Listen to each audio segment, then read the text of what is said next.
안녕하세요 여러분, 셀리입니다. 제가 이렇게 정보성 동영상을 찍은 게 언제인지 사실 기억이 잘 안 나요. 그리고 동영상을 찍으려고 마이크를 오더를 했는데 제가 또 어디다 둔지 모르겠어요. 지금 저희가 이사 준비를 하고 있거든요. 그래서 오늘은 마이크 없이 그냥 이렇게 동영상을 촬영을 하려고 합니다. 오늘 영상에서는 호주 영주권 취득을 위해서 졸업 전에 추천드리는 3가지에 대해서 공유를 하려고 합니다. 호주에서 유학 생활을 하면서 저 같은 경우에는 1, 2학년 때는 막연히 영주권 따야겠다, 뭐 여러 가지를 해야 된다더라 하면서 생각만 하고 사실 어떻게 해야 되는지도 잘 몰랐고 그냥 졸업하면 영주권을 받을 수 있겠지라고 생각했었던 것 같아요. 그러다가 3, 4학년 중반이 되면서 당장 졸업이 다가오고 취준도 해야 되니까 나의 비자 상태에 대해서 더 진지하게 고민을 했던 것 같습니다. 저는 4학년 1학기 때 우연히 영주권을 준비를 하는 언니랑 친해지면서 그때 많은 정보들을 들었어요. 또 2020년에 코로나로 호주는 락다운이 심했던 때라서 영주권을 취득하려면 진짜로 내가 뭘 준비를 해야 될까 하면서 진지하게 고민을 할 수 있었던 시간이 있었습니다. 시작하기 전에 제가 드리고 싶은 말씀은 졸업비자, 영주권 비자, 파트너 비자 등 여러 비자를 법무사를 대행하지 않고 준비하면서 제가 경험했던 것을 위주로 공유하는 거예요. 그래서 전문적인 상담이 필요하신 경우에는 법무사분께 연락드리기를 바랍니다. 졸업 전 추천드리는 것 첫 번째는 영어 점수 만들기입니다. 일단 유학 후에 이민 루트를 통해서 영주권을 취득하시려고 하시는 분들은 독립기술 이민 점수표에 대해서는 한 번씩 들어봤을 거예요. 이 표를 봤을 때 저희가 당장 준비할 수 있는 부분은 영어 점수입니다. 나이나 지방 점수나 학력이나 경력 점수 등은 사실 저희가 어떻게 할 수 있는 거가 아니잖아요. 그래서 제가 이 더보기란에다가 정부 링크를 첨부해 드릴 테니까 궁금하신 분들은 한번 가셔서 보는 걸 추천드립니다. 호주에서는 학과에 따라서 3년제도 있고 4년제도 있겠지만 막 학기 전에는 영어 점수를 취득하기 위해서 준비하는 거를 저는 추천을 드려요. 일단 너무 일찍 1, 2학년 때 시작하는 것은 사실 의미가 없고요. 왜냐면 각 영어 시험마다 유효 기간이 있기 때문입니다. 영주권 취득에 도움이 되는 영어 시험은 2가지가 있는데요. 첫 번째는 PT이고 두 번째는 CCL입니다. 제가 이 부분에 대해서는 이미 동영상을 만들어 놓은 것도 있고 블로그에 정보를 다 공유해 놨으니까 이전 영상들을 참고해 주시면 좋을 것 같아요. 개개인에 따라서 CCL 시험을 응시를 하는 사람도 있고 하지 않는 분들도 있어요. 저는 최대한 높은 점수를 모아서 빨리 EOI를 제출을 하고 싶었기 때문에 CCL 통과 그리고 PT에 8점을 위해서 시험 준비를 했어요. 그리고 실제로 제 주변에서 영주권 받은 친구들을 보면 CCL 시험을 보지 않은 친구들도 있습니다. 그래서 저한테 종종 영주권을 준비를 하고 싶은데 CCL이 비싸기도 하고 어렵다는 소문도 있어서 꼭 이 시험을 준비를 해야 하나요? 라고 질문을 주세요. 사실 매년 정책들이 조금씩 바뀌기도 하고 영주권 커트라인이 바뀌기 때문에 제가 무조건 해야 됩니다 라고 답변을 드리기에는 사실 좀 어려움이 있어요. 하지만 나이 영역에서 만점을 받지 못하신다거나 아니면 싱글이 아니라서 10점을 못 받으시는 등 내가 다른 사람에 비해서 점수가 부족할 것 같다 라고 생각이 드시면 영어 시험 보는 거를 추천을 드립니다. 사실 결국에는 점수가 높은 사람부터 영주권 초대장을 받을 확률이 높아지기 때문이에요. 또한 PTE 8점을 안 받았고 CCL 점수도 없는데 인비테이션을 받으신 경우도 있어요. 하지만 이게 100% 확신을 저희가 할 수가 없고 불안해하기보다는 저는 빨리 준비를 하는 것이 더 좋다고 생각을 합니다.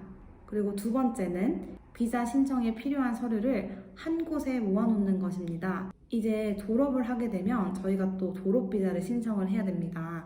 졸업하기 몇 개월 전에는 이 비자를 신청할 때 필요한 정보들을 미리 준비를 하셔서 구글 드라이브를 만들어 놓거나 아니면 한 파일처를 만들어서 보관드리는 걸 추천을 드려요. 저는 이렇게 보이는 것처럼 영주권이나 졸업비자 준비 서류들 이렇게 구글 드라이브를 만들어가지고 때에 따라서 필요한 정보들을 추가를 했어요. 그리고 또 이런 식으로 한 파일처를 만들어서 필요한 서류들을 그때마다 이렇게 추가를 했습니다. 제가 맨 처음에 이 파일철과 구글 드라이브를 만들면서 저장했던 기록들은 첫 번째는 10년 거주지, 두 번째 10년간 한국 출입국 기록, 이거는 영사관에서 발급이 가능합니다. 그리고 세 번째 영어 시험 결과 PTE, 그리고 네 번째 현재 여권, 그리고 다섯 번째 여권용 증명사진이었습니다. 일단 이렇게 정리를 해놓으시면 졸업비자 노미네이션 받을 때 그리고 마지막으로 영주권 비자 신청까지 반복적으로 거주지나 출입국 기록을 써야 할 때 일관성 있게 쓸 수 있고 시간이 아주 많이 단축이 됩니다. 마지막으로 세 번째는 마인드셋 우선순위 정하기입니다. 사실 저는 실습을 하면서 그리고 시험을 볼 때마다 내가 졸업이나 할 수 있을까? 라는 두려움이 많았어요. 그리고 돌아보면 유학의 목표가 졸업이었던 것 같아요. 지금 생각해보면 졸업 이후에 영주권 준비 그리고 취업까지 진짜 호주에서의 현실을 맞닥뜨리게 되는 것인데도 학교 다니던 당시에는 공부량도 너무 많고 모국어도 아닌 영어로 공부하느라 위축도 많이 되고 다른 거를 딱히 생각할 마음의 여유가 없었던 것 같아요. 호주 이민의 기본은 합법적인 비자 소유, 즉 영주권 취득이라고 생각이 들어요. 내가 아무리 많은 목표랑 꿈을 가지고 있더라도 결국에는 비자가 해결되지 않으면 이 땅을 떠나야 되기 때문이잖아요. 졸업까지 호주에서 많은 일들이 있었을 거고 그 일 중에는 당연히 안 좋은 일들도 있었을 거라고 생각을 합니다. 저조차도 디파짓 거의 갈취당한 사건, 인종차별 사건 등등 되게 많았거든요. 하지만 졸업을 앞두고 있으면 내가 왜 호주에 왔고 호주 온 목적이 무엇이었는지 다시 한번 고민해 보라고 말씀드리고 싶어요.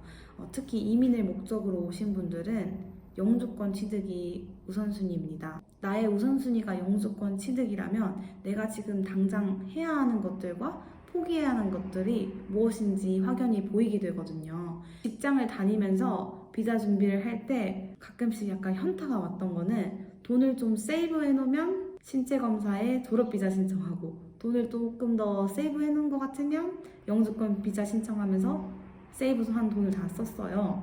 근데 영주권자가 되고 나서 보니까 마음의 여유가 생기고 더 이상 비자비로 돈 나가는 일이 없고 내가 호주에서 무엇을 하고 어떻게 살아갈지 고민을 더 하게 되더라고요. 어떤 분들은 영주권 받아도 당장 내 삶에는 큰 변화가 없다, 다 똑같다 라고 말씀을 하시지만 저는 아니라고 생각을 해요. 일단 마음 자체가 안정이 되고 내가 호주에서 무엇을 하고 싶고 무엇을 이루고 싶은지 나의 미래를 더 구체적으로 그릴 수 있게 되거든요.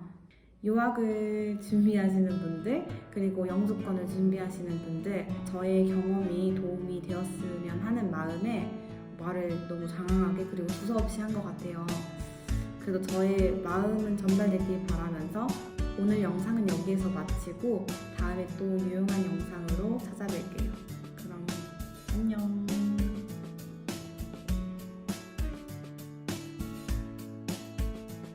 수고했어. 수고했어. 너무 수고해. 퍼머넌트 비자. 아닌데? 아니야? 뭐야?